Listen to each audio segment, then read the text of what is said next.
Macau's interaction with Portuguese-speaking economies, I earlier also talked to Francisco Leandro, who is an associate professor and assistant dean in the City University of Macau, who is the author of 3 books on the Belt and Road Initiative and how China would work with Portuguese-speaking countries.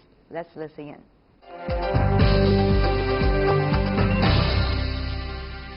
Francisco, what a pleasure to see you here. Thank you very much for inviting me. You've been talking about, Portuguese economies linking up to China through Macau, but exactly how? What is the benefit? We see a huge potential in this relationship between Macau and small island states. The maritime dimension of Belt and Road has put forward new opportunities, especially for states that we never pay attention to. Like what? Like São Tomé, Cabo Verde, Timor-Leste. Some of them are coastal states like Guinea-Bissau. So a new variety of opportunities now is on the table. But many who are not familiar necessarily with these economies might wonder, so what's there? What's there to invest about? What's there to work on?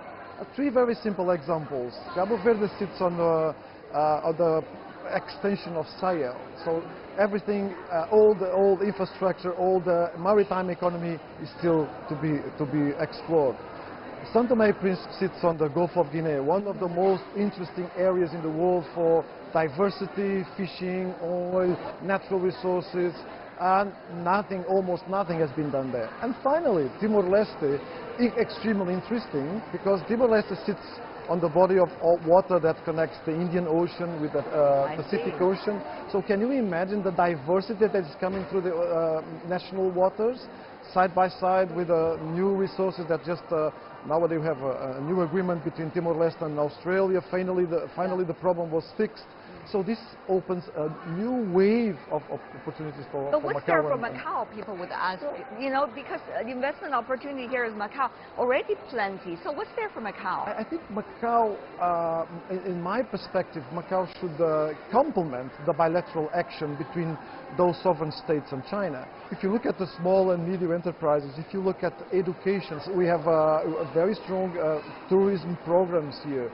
These people desperately need skills, and skills is probably human skills is probably one of the areas that Macau can help a lot. But also little and medium investments to create little jobs that create like a snowball to boost the economy itself. But how much is there for Macau? Because all the industries, particularly gaming industry and other entertainment industry in Macau, doing very well. So why would they look at this kind of investment?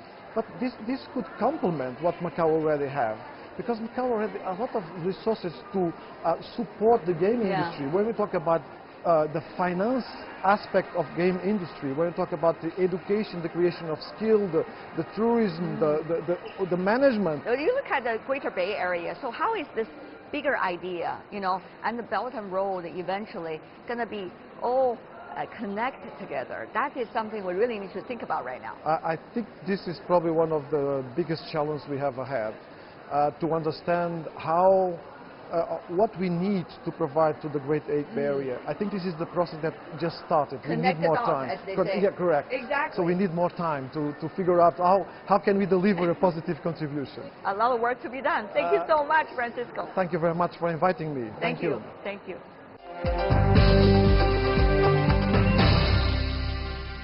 You're still watching Macau in Transition. I'm Tian Wei. With me once again in the studio, Professor Jin Chen. Last point I want to talk to you about is the one country, two systems, and also the last sentence of Chinese President Xi Jinping at the inaugural ceremony of the SAR Chief Executive. He said, no foreign forces should interfere with China's internal affairs, and it won so much a round of applause among the audience. What do you make of that audience reaction, Professor? I think it is a common belief in the world. Every nation, every country has their own tradition, has their own culture, has their own belief. We should fully respect that. That is an international convention. Everyone should respect that. Each country has their own legal system, has their own regulations. How to apply to different part of the country, different region of the country, is really should be decided by its own government. And what makes you think the newly coming into the office administration will be able to do a good job this time for the next few years? People put a lot of hope on the new government, try to succeed what has been already achieved by the previous two governments, especially the two chief executives. As President Xi said, they have made a lot of contributions to make Macau develop in this stage, very stable, very good shape. People hope the new government can follow the footpath and also improve the government working efficiencies. President Xi also put that hope on this. Thank you so much, Professor Jin Chen from University of Macau. Really appreciate it. Thank you. Thank you. Thank you. And you're watching World Insight. Welcome back. You're still watching Macau in Transition, a special program of World Insight. As we wrap up our reporting here in the Macau Special Administrative Region, let's take a look back at some memorable conversations we've had with various people from different walks of life who have witnessed and contributed to the region's transition in their own ways since Macau's return to the motherland 20 years ago.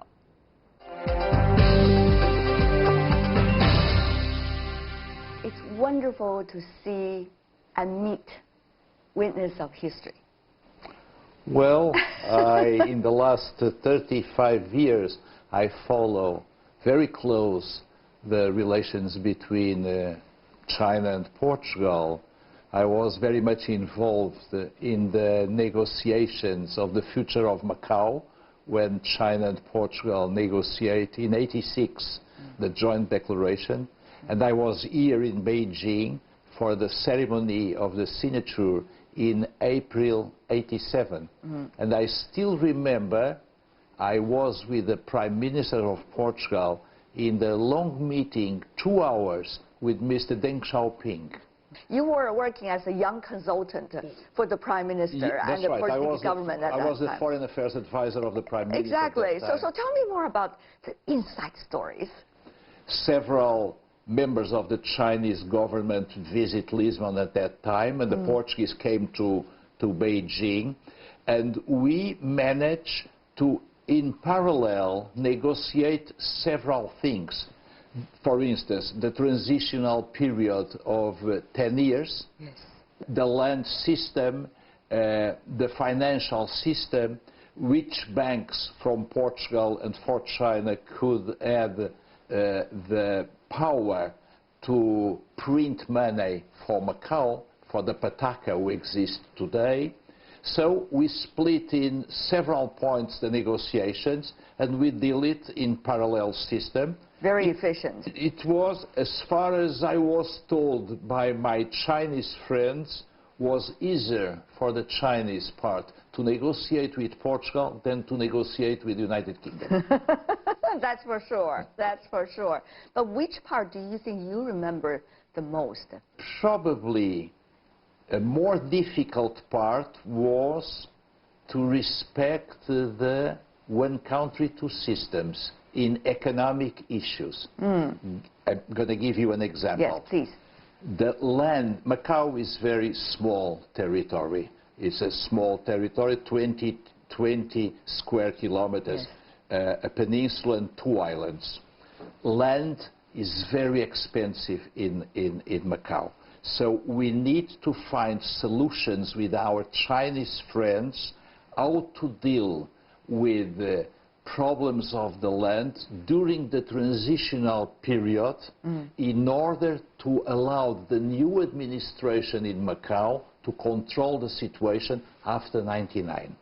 And this, we create a special working group on lands, work very well during all the 9 years of the transitional period, and was a successful one. But at the beginning, it was necessary to adjust positions on the Chinese ideology and with the capitalistic rules of Macau before. At the time when you were meeting with Deng Xiaoping, it was after the successful resolve of the Hong Kong issue. That's right. What was it like for Portugal at that time to look at how Hong Kong was resolved between China and Britain? And how much aspiration did it provide your side with the solutions about Macau? Of course, the joint declaration that China signed with the UK, United Kingdom, was some kind of reference for our diplomatic talks with China. But I believe that thanks to the wisdom of the Chinese government and to the work of the Portuguese government, we have a better agreement from Macau than the agreement for Hong Kong. What do you mean? For instance, the development of Macau is reflects this agreement. The fact that there is a lot of inhabitants of Macau who can use Portuguese passports, for instance, and the Chinese government allowed them, and everybody is very happy. And the political and social and economic life of Macau is much more quiet than Hong Kong. Especially nowadays, you can see that Macau is an example of development and of political and social stability. Mr. Minister, many have been asking questions and curious about one country, two systems, this very special arrangement from the very beginning, decades ago. Now, of course, with all the latest development, people are even more curious about exactly what it should mean and what it will mean for the future. What do you think? I believe that it was a good principle, I believe, established for Mr. Deng Xiaoping at this time, and this was essential for the negotiations with the British and with the Portuguese about Hong Kong and then Macau. And I believe it's a very successful formula, because from the 80s until today, it will apply in these two special administrative regions, Hong Kong and Macau. And I think this could be an excellent example for other Chinese people who look at the mainland with this trust that these principles of one country, two systems applied both in Hong Kong and Macau. Before you go, I'd love to ask one question. Yes. As a witness to history back in the 1980s, and also as a witness later of Macau's development, and certainly the changes we're seeing today in our world, including this region, what do you make of this example of Macau worked out so far? What do you think will be the biggest takeaway about this? Well, I think the example of progress, development, and stability of Macau could be an example for other regions. And I believe that neighbors must look to this situation with a positive one and contribute to development, to the happiness of the people, and especially this could be important for China, because China can present always Macau as a successful example.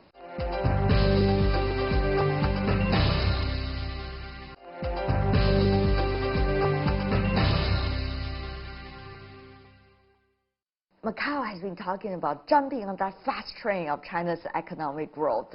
So over the past 2 decades, how is Macau doing from your perspective? So talking about the financial aspect, actually on average, GDP growth is 7.6%, I mean, from since the 1999 to 2008. So from these amazing figures, you can more or less have a roughly idea how's the overall result of Macau in this area. So you are on the fast train, no doubt about that. Yes, no doubt about that. In particular, we used to mention about our fiscal reserve. The amount now is reached in the first quarter of the 2019, it reached around what we call $70,000. It's almost what we call about 6 times of what we call the budget government expenditure for this year. Good news. Congratulations for the important basis that you have built financially for Macau. But the question now is, Macau needs restructuring of its economy, and it's been trying to do that for quite some years. The world's economy, though, is not doing necessarily well.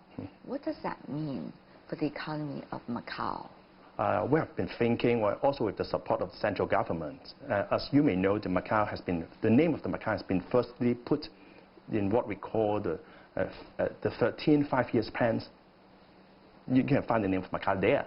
And in that paper, it's also mentioned about the role should be played by Macau that we call the one center and one platform. The platform is world center of tourism and leisure.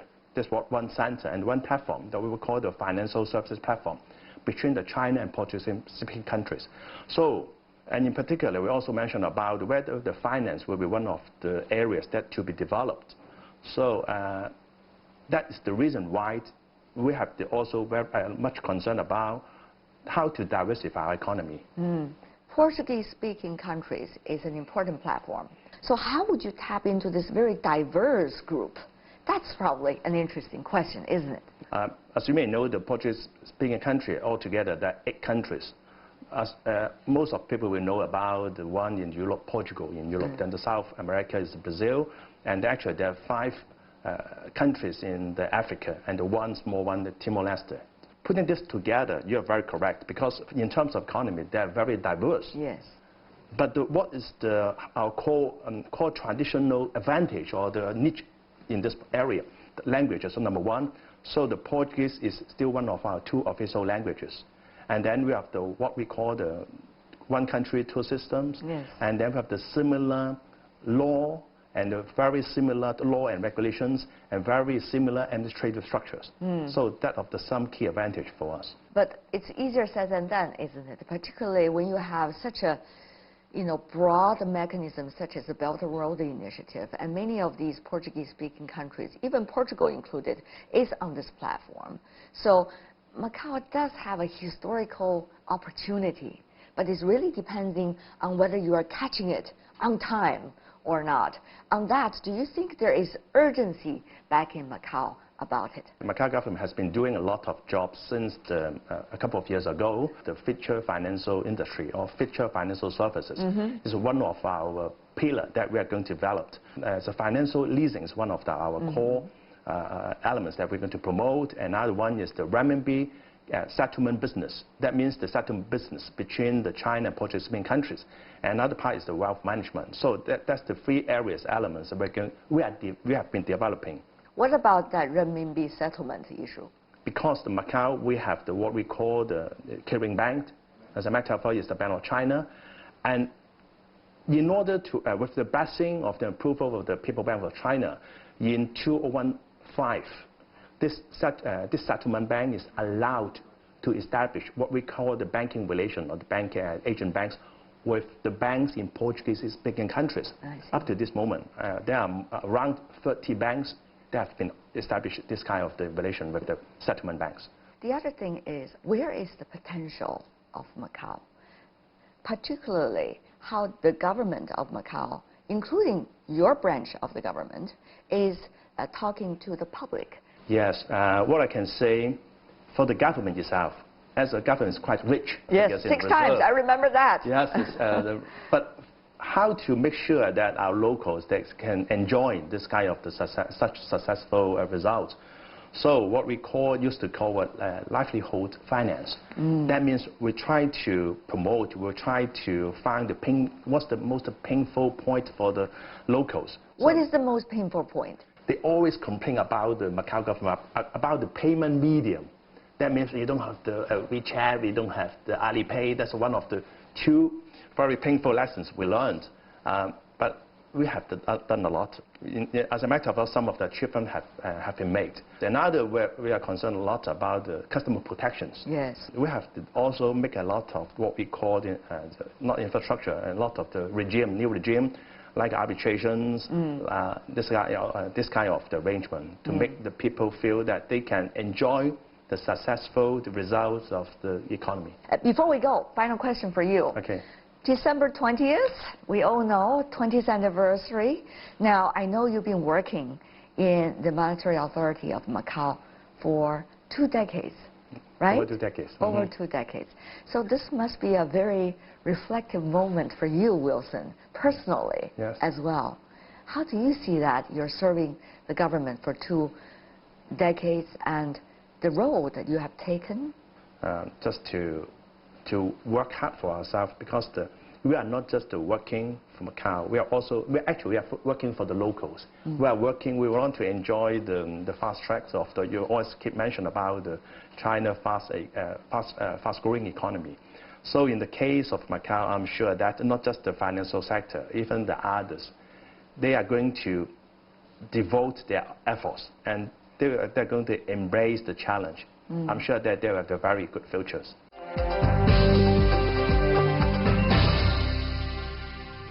Okay, that is all the time we have for today. A special program celebrating 20th anniversary of Macau's return to China. I'm Tian Wei. On behalf of my team here in Macau and back in Beijing, thank you for watching, and bye for now from Macau.